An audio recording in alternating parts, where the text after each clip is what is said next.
Good morning, good afternoon, good evening, whatever time you happen to be watching this. I hope you're doing well. Today, I want to talk about two essays that Green has, or two podcasts that Green has about hot dogs. One is about the hot dog eating contest that's on Coney Island every 4th of July, and the other is an experience that Green had when he went to Iceland and encountered a small hot dog stand in Reykjavik. For the purpose of this presentation, we're going to be trying to look at those two essays as an example of what one can do for a comparison and contrast essay. The conceit that I'm going to have is that my assignment is to prepare to write a comparison and contrast essay about these two podcasts. So, step one is to ask the question, what are these essays about? And step two is to go deeper than just, well, obviously they're about hot dogs. And obviously they're about eating hot dogs. And obviously they're about who's eating the hot dogs. Green is not Joey Chestnut. The purpose, I hope, for this presentation is to think about how to go deeper and to think about how to select items to compare, which should be relatively easy, versus items to contrast, which may be a little more difficult.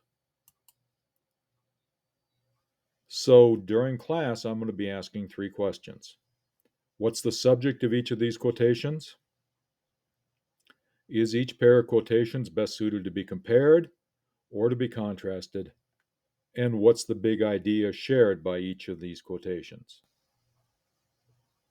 For point of reference, to the best of my knowledge, this is the hot dog stand that Green visited in Reykjavik. If we take a look, the first quotation talks about Nathan's Famous. It has different food, fried clams, veggie burgers, and it's a hot dog place. At its core, it's a hot dog place. He talks about the stand in Iceland. It short line, small building, decorated with an anthropomorphic Frankfurter wearing a chef's hat. The question about what's the subject matter, I think, is fairly simple. This is about the two hot dog stands. It's a restaurant versus a stand. One's a variety of foods. If I look at that hot dog stand on the previous slide, it's only going to serve hot dogs. Nathan's began as a hot dog place. It remains one to its core.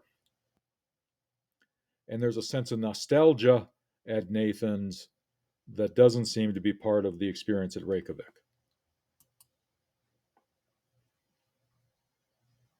The compare, I'm not sure there's much to compare. They're both about the hot dog stands. They're absolutely positively both about the hot dog stands. But it seems to me we're going to contrast the size, we're going to contrast the lines, we're going to contrast the locale, we're going to contrast the menu, we're going to contrast all of those things because the comparison isn't much. These are hot dog stands. That might be the introductory sentence, but almost everything here is going to be contrasted because they are very different. On the Nathan side, they've been eaten by King George VI, Jacqueline Kennedy, Stalin. The hot dogs are famous in Iceland. They've been featured in travel guides and TV shows. It's a 5-star scale by thousands of Google users. And I honestly don't know if Spider Man and Loki are eating a Nathan's dog or one from Reykjavik. But nonetheless, there's an important debate here about nothing says New York more than a good hot dog with mustard and maybe a little chili. This is obviously about their fame. And again, I think that this is a lot of contrast. We have celebrities, Jacqueline Kennedy, King George VI, Stalin. They've been on TV shows, but Green doesn't go to the point of mentioning any famous people recommending the hot dogs in Reykjavik. It's Google users with 5 stars. So again, it's a contrast. What's the source of the fame? And who is driving the fame? Next, Nathan's hot dog is not the best food you will ever eat, or even the best hot dog you will ever eat. I've been told to order one with everything, a hot dog with remoulade, sweet mustard, and bits of fried onion. It was the greatest hot dog I've ever eaten. This is a discussion of the quality of the hot dogs. He's got the greatest hot dog he's ever eaten versus not the best food, not the best hot dog.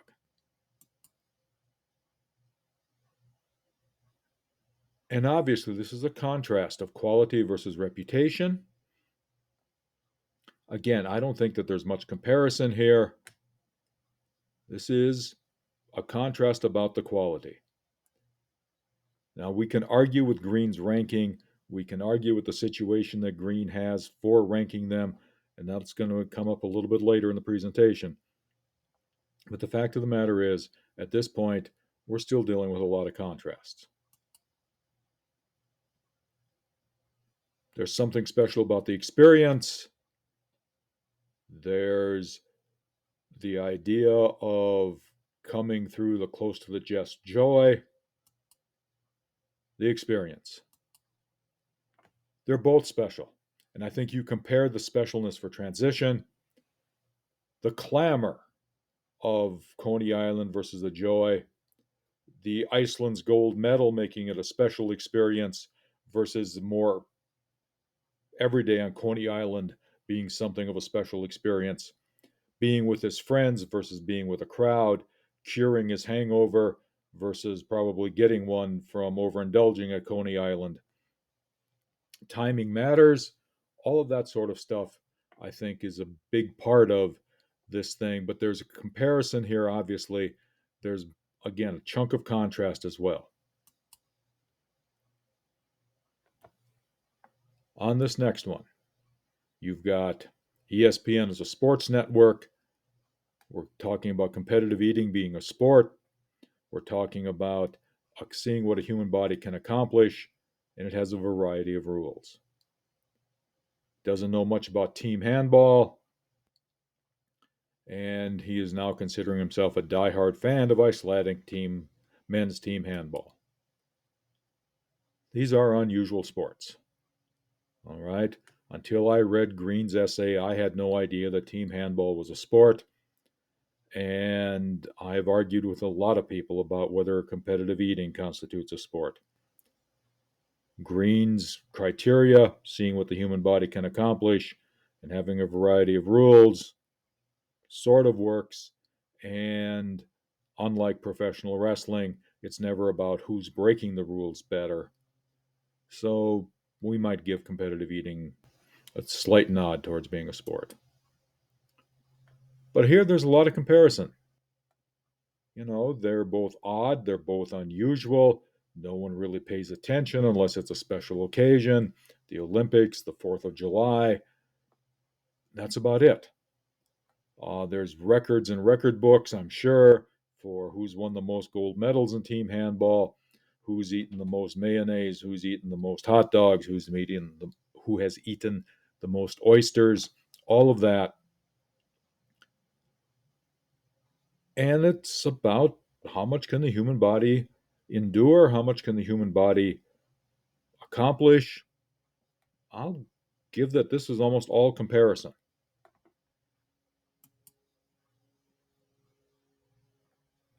And then we have it's hard to construct the Nathan's famous hot dog eating contest is beautiful. He has a contrast between you don't want to look away versus you can't bring yourself to look away. And on the other hand, he's got the feeling exultant. He loves Iceland. He loves Reykjavik. He loves these people. He's got these reactions to these two sports. And these reactions are obviously a contrast. Beauty and joy versus revulsion and compulsion. You're not looking with joy, you're not looking with happiness at a hot dog eating contest. It's like the car wreck where you can't tear yourself away. There's not much to compare here. Then he talks about Kobayashi and Joey Chestnut,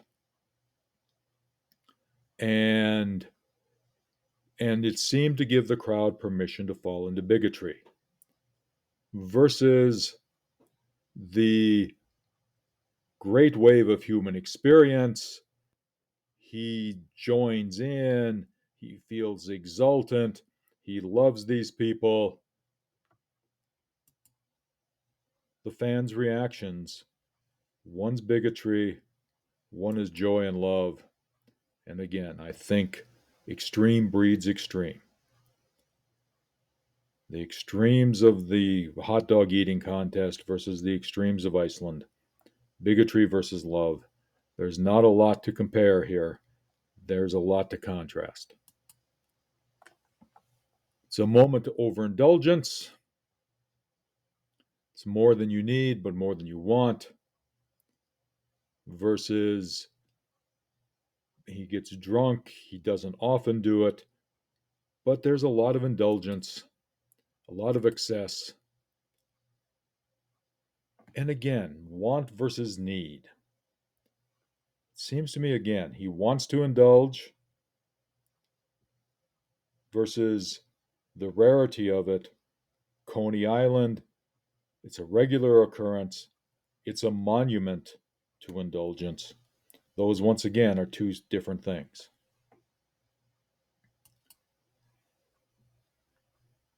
Next, we have three of them, and they're all going to be about the same thing. Joey Chestnut says that Shea's introduction convinces the audience that these guys are athletes. He's convincing Joey Chestnut that he's an athlete. And anything that's become popular, there's a widespread backlash. This is about hype. The next one is also about hype. We've got the extolling of many virtues, and the preposterous and absurd can still create the understanding of ourselves, and ridiculous cruelty is still ridiculous. Having the microphone matters. And we have Iceland, Greenland, Greenland, Iceland. That whole story about Leif Erikson calling Greenland, Greenland, just in hopes of, contrasting it with Iceland. And then he's grateful to anyone who helps see the grotesque and absurdity. And he's talking about the carnival barkers of the world being careful with the preposterous stories. And Iceland has many natural wonders, historic waterfalls. And even now, I can't look at a waterfall without thinking very historic. Again, it's about hype. And both of them are saying hype has consequences. And you get to compare, there's lots of effects of the lies, effects of the hype, and you get to contrast the effects of the lies and the effects of the hype in all three of them. Last thing I want to talk about is limiting the focus. Here's a picture of the Nathan's hot dog stand. Once again, just to back up the point, you're going to contrast the two stands. You're not necessarily going to compare two stands. But experiencing famous hot dog stands, the quality, the unusual sports, the fans' reaction, the excess, the reaction to hype. You don't have time to do all of them. There is no way that an essay of 2 to 5 pages has time. quite frankly, there's no way that an essay of 5 to 10 pages probably has time. Think about what it is that you would want to concentrate on. What would you do to limit the focus? And pull 2 or 3 and talk about that. Perhaps excess and reaction to hype would go together. Perhaps experiencing the hot dog stands and the quality and the hype would go together. Perhaps the unusual sports, the fans' reactions, and reaction to hype would go together. Perhaps experiencing hot dog stands, quality, and excess would go together. But think about what things would go together. And perhaps all you have time for is excess and how you would compare and contrast excess. Think about what it is that you have time for. And finally, remember that your contrasts and comparisons are not ends unto themselves, they are means to an end. Make sure there's a purpose for each of the things that you compare and contrast in your essay. All images were stolen from the web for educational purposes. That's my disclaimer. Hope everyone has a good day and hope to see you in class the next class period.